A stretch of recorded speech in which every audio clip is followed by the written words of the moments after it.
Hello साथियों, स्वागत है आपका अपने परिवार तैयारी स्टेशन में। मैं महेंद्र सिंह आपका एजुकेटर आज लेकर आया हूं बीईओ यानी खंड शिक्षा अधिकारी 16 अगस्त के पेपर के लिए 5वीं क्लास आज की। ठीक है, तो यह जो है क्लास आपके लिए बहुत इंपॉर्टेंट होने वाली है, इसलिए क्लास को पूरा देखिए और सभी जो है महत्वपूर्ण प्रश्नों को बिल्कुल से याद करके ही जाइए, क्योंकि यहीं से आपको क्वेश्चन वहां पर देखने को मिलेंगे। बिल्कुल, आप जब पेपर को आज के क्वेश्चन देखेंगे तो आपको पता चल जाएगा कि हाँ, यह क्वेश्चन कितने इंपॉर्टेंट हैं। तो चलिए शुरू करते हैं इन प्रश्नों की श्रृंखला को। और यहाँ ध्यान रखिए, एग्जाम के बाद आपको पछताना ना पड़े, इसलिए क्वेश्चन को पूरे देखते चलिए। चलिए शुरू करते हैं आज का पहला प्रश्न। प्रश्न एक दिया गया है कि भोपाल गैस दुर्घटना का कारण था। ऑप्शन ए है मिथाइल आइसोसाइनेट का रिसाव, या फिर नाइट्रोजन ऑक्साइड का रिसाव, या फिर सल्फर डाइऑक्साइड का रिसाव, या फिर कार्बन मोनोऑक्साइड का रिसाव। यहाँ पर मोनो होगा, ठीक है, कार्बन मोनोऑक्साइड का रिसाव। तो देखिए, इसका जो सही आंसर होगा वह होगा option number A, methyl isocyanide का रिसाव। यह बहुत ही पेट क्वेश्चन है और हर जगह पूछा जाता है, ज्यादातर हर परीक्षा में रखा ही होता है। तो चलिए नेक्स्ट क्वेश्चन देखते हैं। आज का जो दूसरा क्वेश्चन है ये महत्वपूर्ण प्रश्न है, आप इसको बिल्कुल, चलिए थोड़ा सा बड़ा क्वेश्चन है इसलिए इसको हम पहले आधा ही देख लेते हैं। देखिए, पहला दिया गया है क्वेश्चन जो कि केंद्रीय बजट 2019-20 की घोषणाओं के संबंध में निम्नलिखित कथनों पर विचार करें और सही विकल्प का चयन करें। यानी कि आपको दो कथन ये दिए गए हैं, आपको इन पर विचार करना है कौन सा सही है और कौन सा नहीं है। यह 2019-20 के बजट से प्रश्न लिया गया है। ठीक है, तो चलिए देखते हैं आगे। पहला जो कथन दिया गया है कि जल जीवन मिशन 2022 तक सभी ग्रामीण परिवारों को हर घर जल पाइप से जलपूर्ति सुनिश्चित करना, क्या यह जल जीवन मिशन का लक्ष्य था? आगे दूसरा कथन तो दिया गया है कि जल शक्ति अभियान यानी संवेदनशील और अधिक जल दोहन वाले चिन्हित ब्लॉकों में कार्य करेगा। ठीक है, तो आपको बताना है कि इनमें से कौन सा जो है बजट के अनुसार सही कथन है। तो इसका जो सही आंसर होगा वह होगा ऑप्शन नंबर बी। देखिए, यहाँ पर जो दिया गया है केवल एक सही है या केवल दो सही है, केवल एक और दो दोनों सही है, या फिर ना तो एक सही है ना तो दो। तो इसका जो सही आंसर होगा वह होगा ऑप्शन नंबर बी, यानी केवल दूसरा कथन सत्य है। यानी कि जल शक्ति अभियान के बारे में आपको याद रखना है कि इसका मतलब था कि संवेदनशील और अधिक जल दोहन वाले चिन्हित ब्लॉकों में यह कार्य करेगा। कौन? जल शक्ति अभियान। चलिए अगला देखते हैं। अगला प्रश्न दिया है यहाँ पर, प्रश्न नंबर 3 पर आते हैं। प्रश्न नंबर 3 दिया है कि जनवरी 2019 में घोषित आईसीसी पुरस्कारों के संबंध में निम्नलिखित कथनों पर विचार करें और सही विकल्प का चयन करें। देखिए, आपको वहां पर ऐसे ही कथन वाले प्रश्न बहुत सारे देखने को मिलेंगे, क्योंकि यह यूपीपीएससी की परीक्षा है, कोई यूपीपीएससी या कोई छोटा एग्जाम नहीं है। ठीक है, तो आप लोगों को देखते हैं कथन। पहला कथन जो दिया गया है कि विराट कोहली ने 3 पुरस्कार जीते। ठीक है, और आईसीसी वर्ष का क्रिकेटर हेतु sir Garfield Sobers trophy, ICC वर्ष का पुरुष टेस्ट खिलाड़ी और फिर आईसीसी वर्ष का एक दिवसीय अंतर्राष्ट्रीय खिलाड़ी, यह 3 जो है विराट कोहली ने जीते। क्या यह कथन सत्य है? यह आपको देखना है। अगला कथन जो दिया गया है वह ऐसा करने वाले केवल दूसरे क्रिकेटर हैं। तो यहां पर आपको ऑप्शन मिलेंगे कि केवल एक सही है, या फिर केवल 2 सही है, या फिर एक और दो दोनों सही हैं, या फिर ना तो एक ना तो 2 सही है। ठीक है, तो आपको बताना है कि इसमें से कौन सा कथन सत्य है।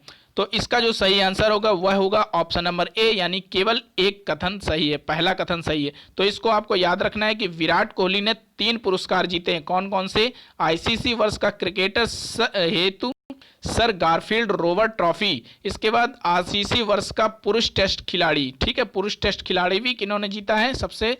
तो विराट कोहली ने। और आईसीसी वर्ष का एक दिवसीय अंतरराष्ट्रीय खिलाड़ी भी का पुरस्कार भी इन्होंने जीता है। और यह ऐसा करने वाले दूसरे खिलाड़ी नहीं, परंतु जबकि पहले खिलाड़ी हैं, ये आपको ध्यान रखना है। ठीक है, यह दूसरे नहीं है, यह पहले खिलाड़ी हैं। इस तरह से यह कथन गलत हो जाता है और जो ऑप्शन नंबर ए सही होगा। चलिए अगला प्रश्न देखते हैं। अगला है प्रश्न नंबर 4। प्रश्न नंबर 4 दिया है कि 2019-21 अवधि के लिए कितने विश्व के निर्वाचन निकायों के संघ ए वेब के अध्यक्ष का पदभार ग्रहण किया है? मोस्ट इंपॉर्टेंट क्वेश्चन है, आपको यह प्रश्न बिल्कुल से चांस है आने का, ठीक है। तो ऑप्शन नंबर ए दिया है V S Sampath, option number B दिया है अचल कुमार ज्योति, या फिर ओम प्रकाश रावत, या फिर सुनील अरोरा। तो इसका जो सही आंसर होगा वह होगा option number D, Sunil Arora, ठीक है। सुनील अरोरा ने विश्व के निर्वाचन निकायों का जो संघ है, क्या नाम है उसका, ए वेब, ठीक है, निर्वाचन निकायों के संघ ए वेब के अध्यक्ष का पदभार ग्रहण किया है। चलिए अगला प्रश्न देखते हैं, प्रश्न नंबर 5। अगर वीडियो पसंद आ रहे हो तो वीडियो को लाइक कर दीजिए, प्रश्न पसंद आ रहे हो तो क्लास को लाइक करिए और चैनल को सब्सक्राइब करके बेल आइकन दबा लीजिए, जिससे आने वाली सभी वीडियो क्लासेस का नोटिफिकेशन आप तक पहुंच जाए। चलिए अगला देखते हैं। अगला दिया है प्रश्न नंबर 5। प्रश्न नंबर 5 दिया है कि निम्न में कौन शंघाई सहयोग संगठन का सदस्य देश नहीं है? ऑप्शन दिया है उज्बेकिस्तान, कजाकिस्तान, पाकिस्तान, या फिर मंगोलिया। तो इसका सही आंसर होगा मंगोलिया। देखिए नहीं पूछा है तो आपको याद रखना है उज्बेकिस्तान, कजाकिस्तान, पाकिस्तान, यह तीनों शंघाई सहयोग संगठन के सदस्य हैं, ठीक है।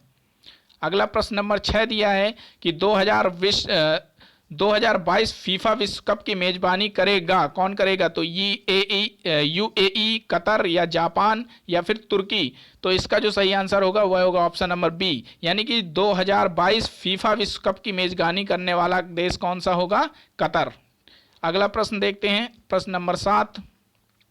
प्रश्न नंबर 7 दिया है कि उत्तर प्रदेश का गंगा निम्नलिखित में से किस शहर से होकर नहीं जाएगा? देखिए याद रखिएगा, इन प्रश्नों में आप कंफ्यूज मत होइएगा, वहां पर नहीं जरूर अगर दिया है तो आपको उसी हिसाब से आंसर लगाना होगा। ऑप्शन ए दिया है फर्रुखाबाद, उन्नाव, बदायूं, या फिर आगरा। तो इसका जो सही आंसर होगा ऑप्शन नंबर डी होगा, आगरा, ठीक है। क्योंकि आगरा में जो है यमुना एक्सप्रेसवे है, याद रखिएगा आगरा में कौन सी है? यमुना एक्सप्रेसवे है। पूछा है गंगा एक्सप्रेसवे, तो फर्रुखाबाद, उन्नाव और बदायूं से होकर यह गुजरता है, ठीक है। प्रश्न नंबर 7 के बाद प्रश्न नंबर 8 देखते हैं।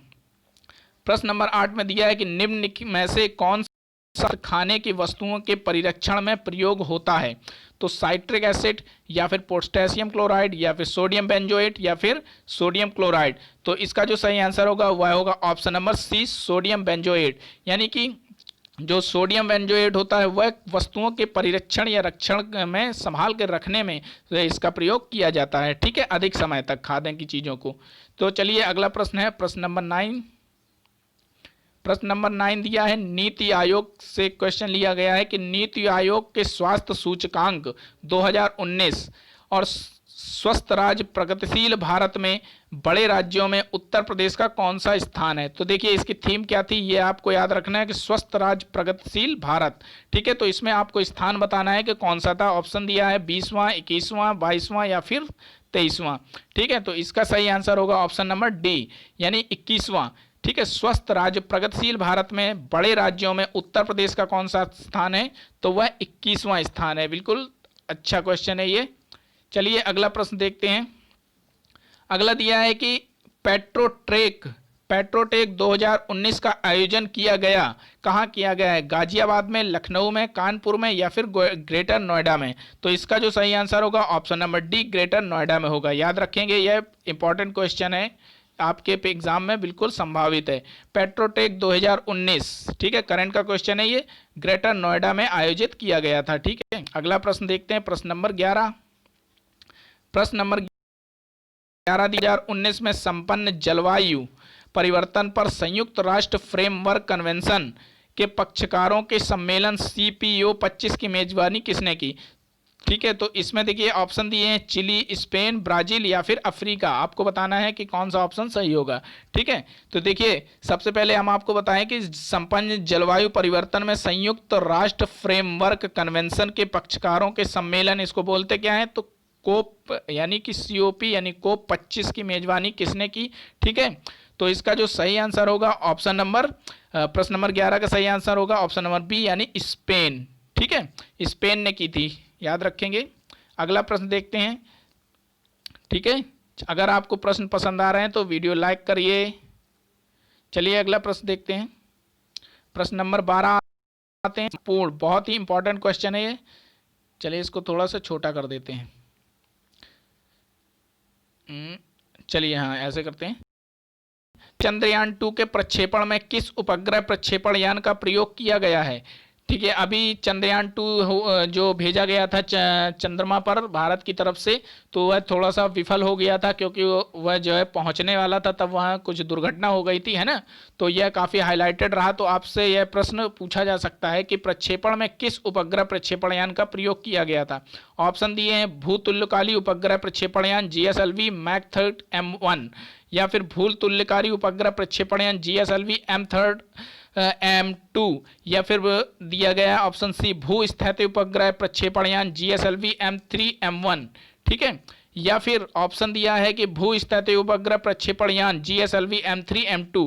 इसका जो सही आंसर होगा आपको बताना है कि कौन से जो चंद्रयान 2 का प्रक्षेपण किस उपग्रह प्रक्षेपण यान से किया गया था। तो ऑप्शन नंबर 12 का जो सही आंसर होगा वह होगा ऑप्शन नंबर ए।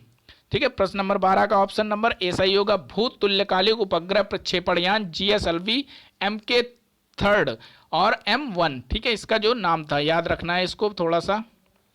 अगला दिया है कि 13, प्रश्न नंबर 13 दिया गया है कि भारत में उपयुक्त पारिस्थितिकी संतुलन वनाच्छादन हेतु न्यूनतम संतुलित भूमि क्षेत्र कितनी है। मतलब कि अगर पर्यावरण को संतुलित रखना है तो कितने क्षेत्रफल पर जो है वनों का होना आवश्यक है। सिंपल भाषा में आपको बताएं तो ऑप्शन दिए हैं 25%, 33%, 43% या फिर 53%।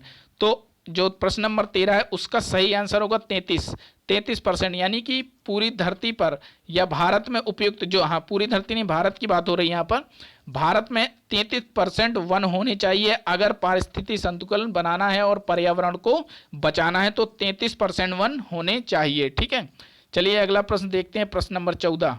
प्रश्न नंबर 14 दिया है कि national centre for marine biodiversity यानी कि NCMB किस शहर में स्थित है। ठीक है, तो जो आंसर ऑप्शन दिए हैं भावनगर में, जामनगर में, मुंबई में या फिर पुडुचेरी में। तो इसका जो सही आंसर होगा ऑप्शन नंबर बी होगा, जामनगर। जो मरीन बायोडाइवर्सिटी है वह कहाँ है, भारत का national centre for marine diversity वह जामनगर में स्थित है। चलिए अगला प्रश्न देखते हैं, प्रश्न नंबर 15। प्रश्न नंबर 15 है मोस्ट इंपॉर्टेंट प्रश्न है, यूपी स्पेशल। उत्तर प्रदेश का सबसे पुराना विश्वविद्यालय कौन सा है। ऑप्शन दिए वाराणसी, बनारस हिंदू विश्वविद्यालय वाराणसी, इलाहाबाद विश्वविद्यालय प्रयागराज, या फिर चौधरी चरण सिंह विश्वविद्यालय मेरठ, या फिर लखनऊ विश्वविद्यालय। इनमें से कौन सा जो है सबसे पुराना है उत्तर प्रदेश का। तो इसका जो सही आंसर होगा ऑप्शन नंबर बी होगा, इलाहाबाद विश्वविद्यालय प्रयागराज। यह यूपी का सबसे पुराना विश्वविद्यालय है। ठीक है, और इसी के साथ यह ध्यान रखेंगे कि जो चौधरी चरण सिंह विश्वविद्यालय वह कहाँ, मेरठ में है, यह पूछा जाता है। ठीक है, चौधरी चरण सिंह विश्वविद्यालय मेरठ में स्थित है, और चौधरी चरण सिंह जो हवाई अड्डा है वह कहाँ है, लखनऊ में स्थित है, याद रखेंगे। अगला प्रश्न नंबर 16 देखते हैं। प्रश्न नंबर 16 दिया कि कार्तिक एक लोक नृत्य है, कहाँ का है। तो बुंदेलखंड का, या फिर अवध का, या फिर पूर्वांचल का, या फिर रोहिलखंड का। ये रोहिलखंड होगा। ठीक है, तो इसका जो सही आंसर होगा ऑप्शन नंबर 16 का सही आंसर है प्रश्न नंबर 16 का सही आंसर है ऑप्शन नंबर ए, बुंदेलखंड। जो कार्तिक लोक नृत्य है वह बुंदेलखंड का नृत्य है। ठीक है, चलिए अगला प्रश्न नंबर 17 देखते हैं। उत्तर प्रदेश में आंवले का सर्वाधिक उत्पादन करने वाला राज्य। ऑप्शन दिए हैं रायबरेली, प्रतापगढ़, फैजाबाद या फिर इलाहाबाद। यह इलाहाबाद होगा। ठीक है, तो उत्तर प्रदेश में सर्वाधिक आंवले का जो उत्पादन होता है वह कहाँ होता है, प्रतापगढ़ में होता है। इसका सही आंसर होगा ऑप्शन नंबर बी। इसी के साथ इलाहाबाद में जो है अमरूद का सर्वाधिक उत्पादन किया जाता है। ठीक है, याद रखना है। अगला प्रश्न है, प्रश्न नंबर 18 दिया है कि निम्नलिखित पादपों में से किसका संग्रह अंग तना नहीं है। ठीक है, निम्नलिखित जो पौधे हैं, पादप हैं, उनमें से किसका संग्रह अंग तना नहीं है। ठीक है, तो ऑप्शन नंबर ए दिया है गन्ने का, अदरक का, आलू का, शकरकंद का। तो इसका जो सही आंसर होगा ऑप्शन नंबर डी। देखिए शकरकंद कोई तना नहीं है, वह जड़ होती है। ठीक है, इसी के साथ गन्ने का जो संग्रह होता है, जो रस होता है, वह उसके तने में होता है। अदरक भी एक तना है और आलू भी एक तना है। जो सारा संग्रह जो है होता है वह आलू और अदरक का, वो भी एक तने हैं, और गन्ना भी एक तना है। ठीक है, लेकिन शकरकंद क्या है, वह जड़ है। ठीक है, तो ये आपको याद रखना है। तो पूछा है किसका अंग तना नहीं है, तो इसका सही आंसर शकरकंद ऑप्शन नंबर डी होगा। तो अगला प्रश्न देखते हैं। अगला प्रश्न दिया है प्रश्न नंबर 19। प्रश्न नंबर 19 पर आते हैं। एक प्रश्न नंबर 19, यह बहुत इंपॉर्टेंट क्वेश्चन है, आपको बिल्कुल याद रखना है इस क्वेश्चन को। यह है कि जुलाई 2013 में योजना आयोग द्वारा जारी गरीबी के आकलन यानी तेंदुलकर समिति के अनुसार गरीबी रेखा के नीचे के लोगों का अधिकतम प्रतिशत है। तो सबसे पहले आपको ऑप्शन दिए हैं कि झारखंड, बिहार, उड़ीसा या छत्तीसगढ़। आपको पहले बता दें कि जो गरीबी का आकलन किससे संबंधित है, तो याद रखना है यह पूछा जा सकता है कि तेंदुलकर समिति से। ठीक है, गरीबी का आकलन किसने किया था? तेंदुलकर समिति ने, यह आपको याद रखना है। तो इसका जो सही आंसर होगा वह होगा ऑप्शन नंबर डी यानी छत्तीसगढ़। ठीक है, सबसे अधिकतम प्रतिशत किसका है? गरीबी के रेखा के नीचे रहने वाले लोगों का सबसे अधिक प्रतिशत छत्तीसगढ़ के लोगों में है। ठीक है, चलिए अगला प्रश्न, आज का लास्ट प्रश्न देखते हैं कि डीएनए में मौजूद शर्करा होती है, डीएनए में मौजूद शर्करा होती है, कौन सी होती है? ग्लूकोज, फ्रक्टोज, डीऑक्सीराइबोज या फिर राइबोज। आपको बता दें कि डीएनए का फुल फॉर्म क्या होता है? डीएनए का फुल फॉर्म होता है डीऑक्सीराइबोज न्यूक्लिक एसिड। ठीक है, डीऑक्सीराइबोज न्यूक्लिक एसिड, आपको इसी से पहचान हो जाएगी कि डीऑक्सीराइबोज न्यूक्लिक एसिड, यानी ऑप्शन नंबर सी होगा। यह शर्करा कौन सी है? डीएनए की शर्करा है डीऑक्सीराइबोज न्यूक्लिक। ठीक है, तो और ये राइबोज किसकी है? आरएनए की है। ठीक है, तो आपको जो है प्रश्न पसंद आए होंगे, और बिल्कुल से अगर आपने वीडियो ठीक से नहीं देखा है तो एक बार फिर से देख लीजिए, क्योंकि यह प्रश्न आपको जो है देखने को मिलेंगे बीईओ 16 अगस्त की परीक्षा में। अगर प्रश्न पसंद आए हैं तो वीडियो लाइक करके चैनल सब्सक्राइब कर लीजिए। चैनल सब्सक्राइब करके बेल आइकन बगल में आएगा, उसको दबा लीजिए, जिससे कल फिर आपको एक मैराथन जाएगी। ठीक है, इंपॉर्टेंट, जो आपके 16 अगस्त के एग्जाम में महत्वपूर्ण होने वाली है। चलिए मिलते हैं नेक्स्ट क्लास के साथ, तब तक के लिए धन्यवाद, जय हिंद।